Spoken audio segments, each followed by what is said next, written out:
بسم اللہ الرحمن الرحیم۔ السلام علیکم۔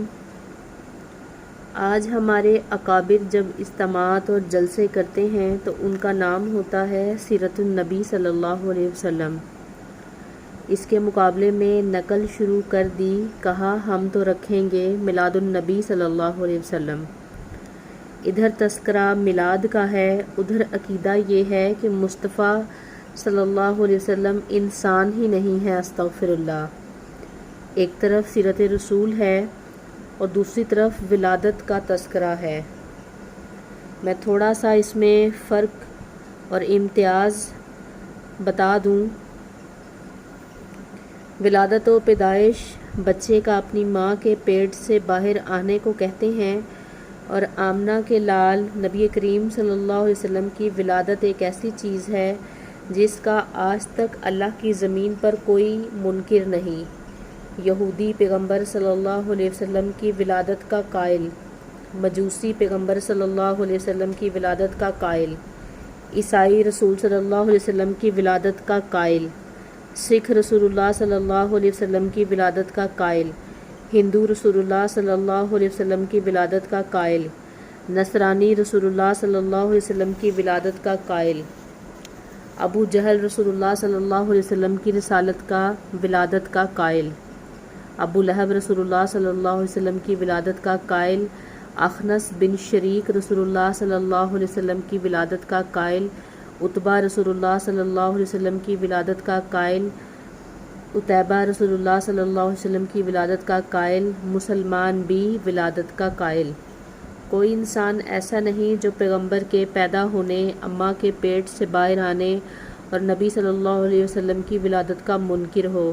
کوئی انسان آج تک نبی کریم صلی اللہ علیہ وسلم کی میلاد کا منکر نہیں آیا، سوائے اس بدبخت کے جو نبی کریم صلی اللہ علیہ وسلم کو انسان ہی نہ سمجھے،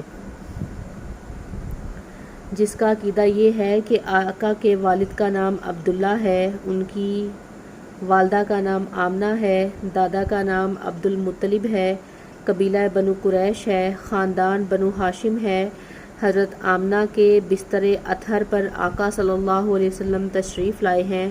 جو اس چیز کا قائل ہے کہ وہ پیغمبر صلی اللہ علیہ وسلم کو حضرت انسان سمجھتا ہے، وہ ولادت کا قائل ہے، اور جو پیغمبر صلی اللہ علیہ وسلم کو انسان نہیں سمجھتا وہ تو ہو سکتا ہے کہ میلاد کا منکر ہو، ورنہ خدا کی دھرتی پہ کوئی شخص ایسا نہیں جس نے کبھی میلاد کا انکار کیا ہو۔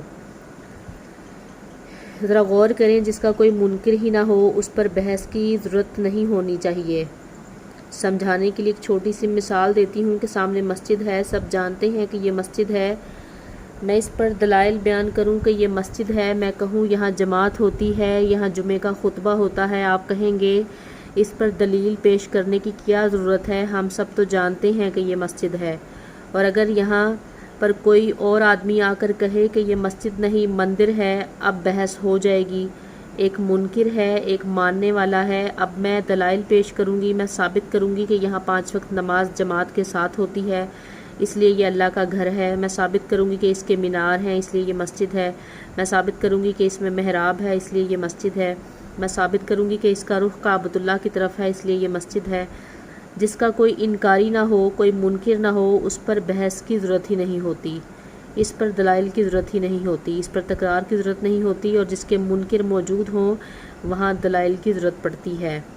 ولادت وہ چیز ہے کہ جس کا کوئی منکر نہیں، اور پیغمبر صلی اللہ علیہ وسلم کی سیرت ایک ایسی چیز ہے کہ جس کو صرف مسلمان نے مانا ہے، مسلمان پیغمبر صلی اللہ علیہ وسلم کی سیرت کا قائل ہے، باقی کائنات میں کوئی شخص محبوب صلی اللہ علیہ وسلم کی سیرت کو نہیں مانتا۔ ابو لہب نے ولادت کو مانا ہے، سیرت کا منکر ہے، ابو جہل نے ولادت کو مانا ہے، سیرت کا منکر ہے، عتبہ نے ولادت کو مانا ہے، سیرت کا منکر ہے، عتیبہ نے ولادت کو مانا، سیرت کا منکر ہے، یہودی نے ولادت کو مانا، سیرت کا انکاری ہے، مجوسی نے ولادت کو مانا، سیرت کا انکاری ہے، نصرانی نے ولادت کو مانا، سیرت کا انکاری ہے، ہندو نے ولادت کو مانا، سیرت کا انکاری ہے، سکھ نے ولادت کو مانا، سیرت کا منکر ہے، عیسائی نے ولادت کو مانا، سیرت کا منکر ہے، غیر مسلم نے ولادت کو مانا، سیرت کا منکر ہے، دشمن نے ولادت کو مانا، سیرت کا منکر ہے۔ ابو لہب نے ہزاروں روپے کی لونڈیاں آزاد کر کے ولادت کو منایا ہے، لیکن سیرت کا منکر ہے۔ یہ مسئلہ سمجھ میں آیا کہ ولادت وہ چیز ہے کہ جس کا کسی نے انکار نہیں کیا، اور پیغمبر صلی اللہ علیہ وسلم کی سیرت وہ چیز ہے کہ جس کو سوائے مسلمان کے اور کوئی نہیں مانتا۔ اس لیے ضرورت ہے کہ جو اپنے آپ کو مسلمان کہلواتا ہے وہ پیغمبر صلی اللہ علیہ وسلم کی سیرت پر جلسہ کرے، وہ پیغمبر صلی اللہ علیہ وسلم کی سیرت پر اجتماعات کرے، وہ پیغمبر صلی اللہ علیہ وسلم کی سیرت پر تقریبات منعقد کرے۔ سیرت بتائی جائے تاکہ مسلمان شرک کی طرف نہ جائیں، سیرت بتائی جائے تاکہ مسلمان بدعات کی طرف نہ جائیں، سیرت بتائی جائے تاکہ پیغمبر صلی اللہ علیہ وسلم کے اعمال امت کے سامنے آئیں۔ سیرت کا تذکرہ امت پر فرض ہے، یہ امت کے لیے ضروری ہے۔ تو یہ مسئلہ سمجھ میں آیا کہ جس کا انکار کوئی نہ کرتا ہو اس پر بحث کی ضرورت نہیں، جس کے منکر ہوں اس کے اسبات کی ضرورت ہوتی ہے، اس لیے اس پر بحث بھی کی جاتی ہے۔ اور یہ بھی سمجھیں کہ میلاد ایک ایسی چیز ہے، جب آپ میلاد بیان کریں تو مٹھائیاں آئیں گی، پیسے آئیں گے، اخبار میں فوٹو آئیں گی، گلے میں ہار آئیں گے، لیکن جب سیرت بیان کی جائے گی تو مشکلات آئیں گی، جب سیرت بیان ہوگی تو تکلیفیں آئیں گی، جب سیرت بیان ہوگی تو پتھر لگیں گے، جب سیرت بیان ہوگی تو راستے میں کانٹے بچھیں گے۔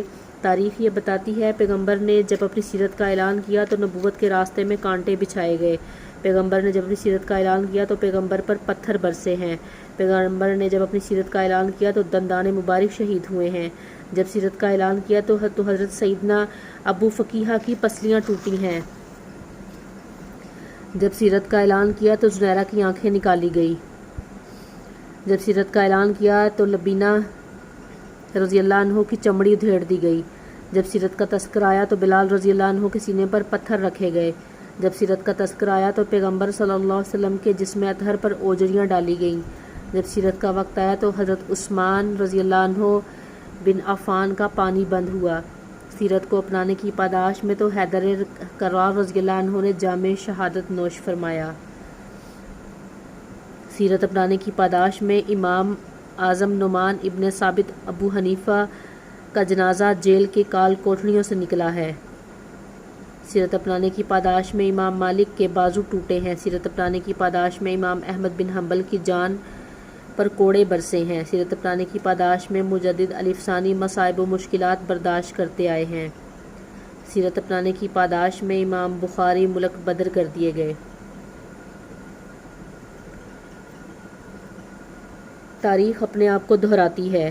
جب پوری دنیا میں کفر و شرک اور بدعت اور رسومات کا اندھیرا چھایا ہوا تھا، اس وقت مکہ کی دھرتی پر اللہ نے آمنہ کے در یتیم نبی کریم صلی اللہ علیہ وسلم کو بھیجا، اور محبوب صلی اللہ علیہ وسلم نے اپنی پوری دھرتی پر ایک انقلاب برپا کر دیا، اور پیغمبر صلی اللہ علیہ وسلم کی ساری محنت کی اس وسعت کو دیکھیں تو 1,44,000 صحابہ پیدا ہوئے، اور پھر اس پیغمبر کی ساری محنت کا ثمر اور نچوڑ اگر آپ کہیں سمٹا ہوا دیکھیں تو وہ روزہ اطہر میں محمد صلی اللہ علیہ وسلم کا ابو بکر و عمر کی شکل میں 3 آدمی نظر آتے ہیں۔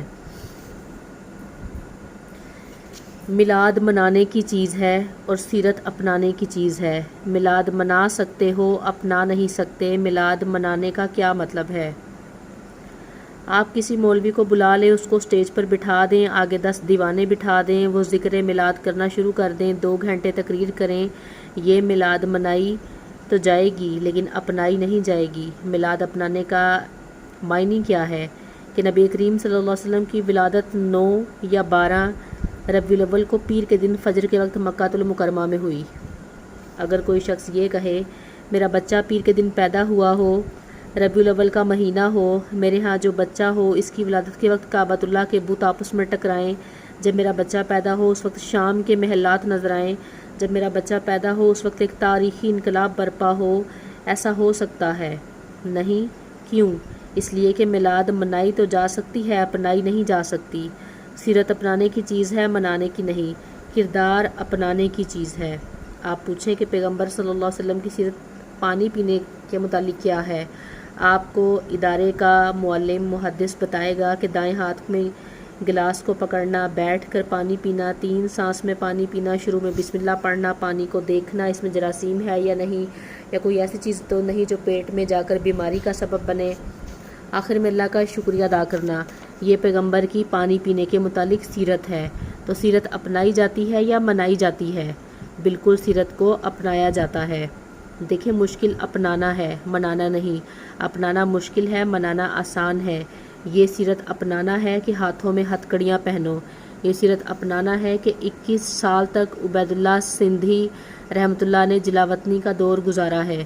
یہ سیرت اپنانا ہے کہ کالا پانی میں مالٹا کی جیلوں میں جا کر اپنی زندگیاں صرف کرو، اور صرف ہی نہیں کی بلکہ مالٹا کی جیل میں بیٹھ کر اللہ کے قرآن کی وہ تفسیر لکھی کہ جس کا حاشیہ شیخ الاسلام شبیر احمد عثمانی نے لکھا۔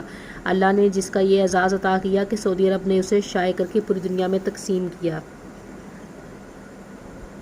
اللہ ہم تیری تقسیم پر راضی ہیں۔ ایک وہ شیخ الہند ہیں جس کا ترجمہ پوری دنیا میں تقسیم ہو رہا ہے، لیکن ایک وہ گروہ ہے جس کے مولوی کا مکہ مدینہ میں داخلہ بھی بند ہے اور اس کا ترجمہ کا بھی داخلہ بند ہے۔